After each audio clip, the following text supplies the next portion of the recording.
High River gun grab. I just watched a thing last night from the making of this video on the Sun News, covering the High River gun grab. Now, I said it was a violation of the Constitution. Many people have been saying that. The reason why I've been saying that, under our Charter of Rights and Freedoms here in Canada, okay, in order for a police officer to go into your home and take something, they need a warrant. They'll always need a warrant. And it's dark in here. Maybe it's just me. Just give me a nice pretty Lima to look at. And the thing is this. Okay, the province of Alberta, okay, in a state of emergency does not necessarily mean martial law. Martial law is a totally different thing. The only one that can actually, in the province, issue that is the premier, I guess. They can issue it. Now, the Emergency Act does not give police special powers for searches and seizures. They can do stuff within reason, but they can't go above that mandate. They can't make that judgment call unless it's, for example, an incident occurring. Other than like, if it's not happening right in front of them, for example, they see somebody's place is being robbed, and they run in and, okay, well, they just, hold things down or remove them because they have just cause at that point. Where if the door's locked, like in High River, I mean, doorknobs were also damaged. There's lots of things that were damaged. Now, there were so many different arguments. Now, first off, I'll say that, yes, I do support police and military and stuff like that. The RCMP, I mean, the Mountie history has changed so much. Like, the RCMP isn't what they used to be, most of them are good people, and the RCMP has had its fair share of scandal. For some reason, the RCMP seems to be, I guess because it is so large in comparison to the, provincial police forces, that you tend to hear more scandals from them, but there's probably scandals in all of them. And people also have to realize that the RCMP is actually a branch of the military. They're not actually just law enforcement. They're like the Canadian FBI. There are big investigators, so people know what their role is. Now, the role in High River, the big controversy is, number one, how did they know where all the guns were? Well, they found that through the possession acquisition license, pretty much. Okay. And what they constitute is, open and out and about. This is where people are, they hid their guns. What is definitely not plain view, one RCMP lady was saying that, well, if you open a closet and we, moved a couple of things and we saw it, well, that would be considered plain view, well, that's not plain view, at that point, like if they walked into a room, looked around, there's nobody here left, no problem. Now, the other argument was, oh, well, we took the guns because they were valuable and we didn't want them falling into the wrong hands. We also didn't want people to lose, we wanted to protect them. But opposed to what, the jewelry, other things, what those are valuable, you know what I mean? So that's still not a priority in that kind of situation. And after 8 or 9 days of doing this, over 1,900 homes were broken into and about 700 firearms confiscated. The thing is that there was nowhere in the law that said they could do this even during those times, because it wasn't given. They weren't given the order from the top down. So somebody made this call, and they decided to do this, which is unconstitutional. And it's what I've been saying all the time. It's unlawful search and seizure. A lot of people could, say, well, yeah, but they were doing it for the greater good, and yada yada. But that's still not the point. Looking for people is one thing, and I don't want to underscore the good things that were done. I mean, people were helped and stuff like that. But this is kind of it's a sign of things to come. And this is sorry, a little bit of a frog in the throat there. This is something I've been saying that where the RCMP kind of makes up its laws as it goes. Well, it basically broke the law by not following the law. And they basically created a massive amount of theft, is what they did. So the thing is some people, it's not that bad. It is that bad. It is that bad because, again, and the RCMP has also admitted that they acted alone. They didn't, but nobody wants to take credit for, okay, it was exactly me who gave the order. So, and this was done in secret over an 8-day period without warrant. There was no reason, maybe the first day, the second day, you could probably argue, okay, well, we just couldn't obtain a warrant. But after 8 days, I mean, they were, the excess was there to get the warrant. They didn't. And they also broke into homes that were not flooded. There was no reason for them to do this. Because the argument would be, oh yeah, but looters, well, people's homes were locked and you had patrols everywhere. So this idea that, well, looters, would go there. But then again, they kept everybody out of the, from their homes that weren't in the damage, So, I mean, it just, the more you look at it, the more you kind of look and say, hey, you know what, it is what it is. Unfortunately, they did violate, our charter rights. And natural, like in Canada, you have three versions of law. You have what's known as common law or natural law or God's law. Pick your verbiage there. But these are just divine rights that cannot be alienated by anybody. The second is judicial law, and the third is, I believe, civil law, which is like civil courts and stuff like that. So when you have those three laws and a Charter of Rights and Freedoms, which is predominantly based upon common law, the right to freedom of speech, the right to freedom of association, the right to, the right to assemble, the right to, the Charter of Rights and Freedoms, when I was in school, they taught it. Mind you, I was in school in 1982, so that was the big thing. Here's your new charter rights. Now Trudeau didn't give us anything that the King didn't already. He just brought it to the front page. These rights have been our rights forever and a day, and also the search and seizure and the right to property. This is the area that a breach of trust that was made. And the other thing is the state on the RCMP. The problem is after those two RCMP officers got shot in Alberta by a deranged gunman who killed. I didn't know the whole story on that, but I knew it, but I didn't realize the guy had actually killed 3 people, and he's been charged recently. Okay, it takes forever for things to get to court here in Canada and whatever for the trial, and they suspect he might he might have attempted to murder somebody. Well, he shot 3 people. Yes, but anyway, so I'm sure this guy's going to get a lot of time in jail, hopefully. But basically, he took a gun from his uncle or his grandfather or whatever. I guess shot him, and then the RCMP officer showed up and he shot the 2 of them. And from that point on, the view that the RCMP has kind of had is gun owners are all potential evil. They're all going to potentially, but the statistics don't show that. The statistics are very, particularly here in Canada, if you are not a gun owner, you're 3 times more likely to commit a crime than if you're a gun owner, a legal gun owner. Now, the thing is the illegal guns, well, you'll never get them. Criminal is an occupation and you can't legislate crazy. So these are 2 big major things that you have to look at. But the tools that the RCMP used was the possession acquisition license, which I'm not against, the course, and people having a possession acquisition license, but I think they should do it more like the boat course, where you get there's no data, there's no registry on it. To tell you the truth, if I were a police officer, I wouldn't want to know that data anyway, because having preconceptions of that could get you killed. Going in, okay, well, this house, the guy showed that he was a gun owner, so okay, fair enough, I'll go in there. Oh, there's guns in there, whatever. Fine. Oh, the next guy, oh, he's not a gun owner. You go in and bang, you just got shot. Why? Because, some data on a computer somewhere said that this guy wasn't a gun owner, and those are usually the guys you end up getting shot by. Somehow there was one there. Again, criminal is an occupation. But it's too bad that the RCMP has gotten to the point where it's such a breach of trust between the people, that they actually view gun owners that, off the handle crazy.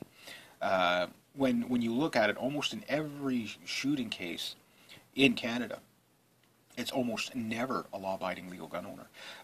That's like a 1 in a million chance. It's literally that. Those are the statistics. It's very, very low. Illegal guns, again, these are not the people that go through the courses. These are not the people that get all the, that comply to all the laws. It's not those people. So anybody that they basically found a gun in their home, they found it because they knew what homes to target. They found it through the registry. They basically went after law-abiding people. Again, another slap in the face. You're abiding up by all the laws, but we still don't trust you. That's the thing. And there was somebody said to one of the guys that they were afraid of, the citizens, taking up armed revolt. that's not what people in Calgary do. They'll get mad, sure, but they're not going to take up an arm revolt to take back, because if they would have, if they would have done something like that, they would have got guns in other places. I'm sure, old farmhouses or whatever. People are just mad. They're frustrated. They call names or whatever. But the idea that they're going to, be shooting at the police and stuff, no. So again, there was no justification. The only thing I can say is it's the anti-gun movement and mentality of some law enforcement who just believe wholeheartedly that civilians should not own guns. That's the only thing that fits. Lawyers agree, the laws agree. Again, the Emergency Act does not allow the police to remove property without warrant. Breaking entry. Okay, most people could probably even overlook that one. And then at the end of it say, well, we broke all your doors down, but too bad for you. You're going to have to pay for it yourself. That's up to you and your insurance company. Well, if that was I get, the first few days searching for people and survivors, most people will get that. But after 8 days, okay, it's like, especially in the areas, when you look at them, 30 communities were hit, okay, but when you really look at it, it was well organized enough that, the looting there still hasn't been reported as something that was, people there didn't loot. You know what I mean? This wasn't, poor communities tied too close to wealthy communities. It's all wealthy communities out there. You know what I mean? Yeah, there's a few poor communities out there, but if you're in Alberta and you're poor by choice. You're not poor because there's lack of opportunity. So with that said, there was no looting there. People were, maybe there might have been some, but nothing to really worry or warrant any of that. But even at that, they didn't get a warrant. So there's going to be major lawsuits about coming up. The drawback is that the people are.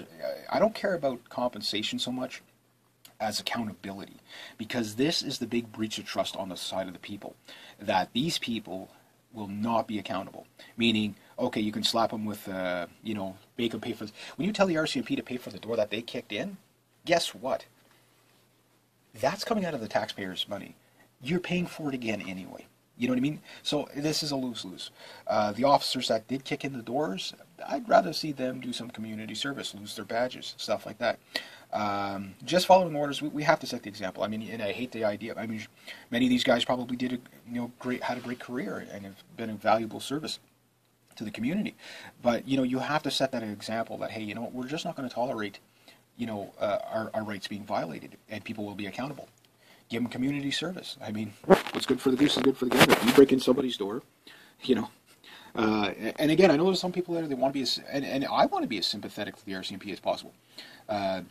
Give them the benefit of the doubt. But when you look at it at the end of the day, there was no laws that would have allowed them to do what they did. And there was really no good excuses. We didn't want the guns to fall in the hands of criminals.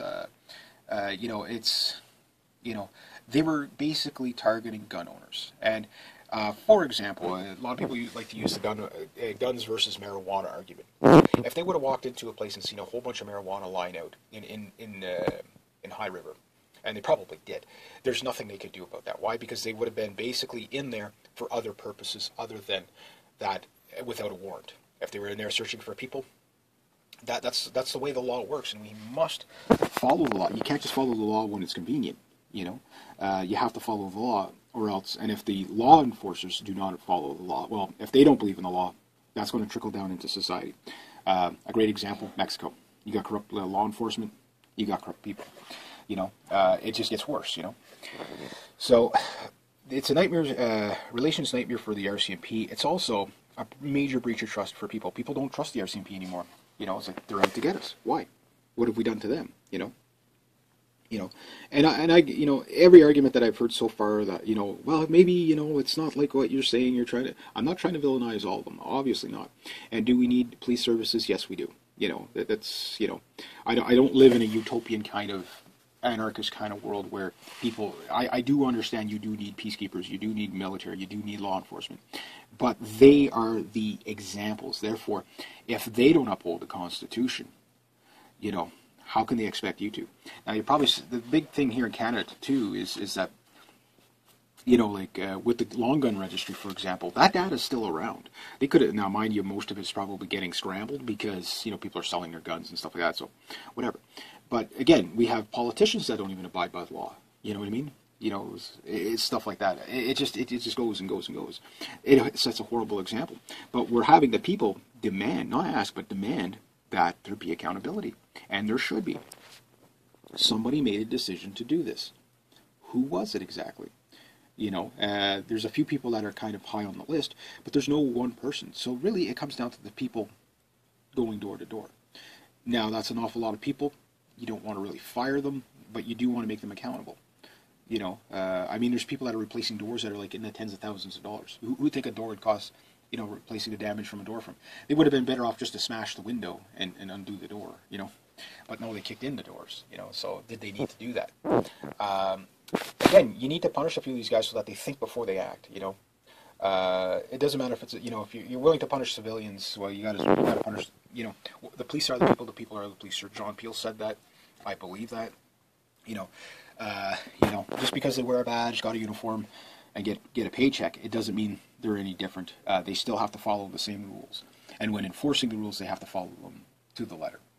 So this idea that they were searching for people, they didn't want guns to fall in the hands of the wrong people, the doors were locked. You know, there were so many things that went wrong there. But you know, lawyers agree. The Prime Minister agreed. You know, I mean, you gotta call it for what it is. The RCMP overstepped its bounds. They did not. Had they gotten warrants, maybe there's nothing you could say about it. But after a day or two, I think people were kind of probably more going along the lines of, okay, what are you really up to, you know? But anyway, that's where it's at. So we'll have to see where the lawsuits go to. So rate, subscribe, definitely comment. And again, it's kind of sad when the RCMP views us as that kind of a threat. We're not, you know. We're just, I mean, everything's legal, you know what I mean? So anyway, I'll leave it at that. So rate, subscribe, definitely comment, share, all that stuff. And yeah, there we go.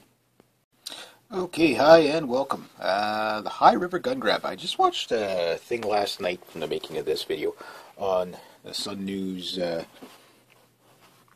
covering the High River gun grab. Now, I said it was a violation of the Constitution. Many people have been saying that. The reason why I've been saying that, under our Charter of Rights and Freedoms here in Canada, okay, in order for a police officer to go into your home and take something, they need a warrant. They'll always need a warrant. And it's dark in here. Maybe it's just me. Just give me a nice pretty Lima to look at. And the thing is this. Okay, the province of Alberta, okay, in a state of emergency does not necessarily mean martial law. Martial law is a total different thing. The only one that can actually, in the province, issue that is the premier, I guess. They can issue it. Now, the Emergency Act does not give police special powers for searches and seizures. They can do stuff within reason, but they can't go above that mandate. They can't make that judgment call unless it's, for example, an incident occurring. Other than like, if it's not happening right in front of them, for example, they see somebody's place is being robbed, and they run in and, okay, well, they just, hold things down or remove them because they have just cause at that point. Where if the door's locked, like in High River, I mean, doorknobs were also damaged. There's lots of things that were damaged. Now, there were so many different arguments. Now, first off, I'll say that, yes, I do support police and military and stuff like that. The RCMP, I mean, the Mountie history has changed so much. Like, the RCMP isn't what they used to be, and most of them are good people, and the RCMP has had its fair share of scandal. For some reason, the RCMP seems to be, I guess because it is so large in comparison to the, provincial police forces, that you tend to hear more scandals from them. But there's probably scandals in all of them. And people also have to realize that the RCMP is actually a branch of the military. They're not actually just law enforcement. They're like the Canadian FBI. There are big investigators, so people know what their role is.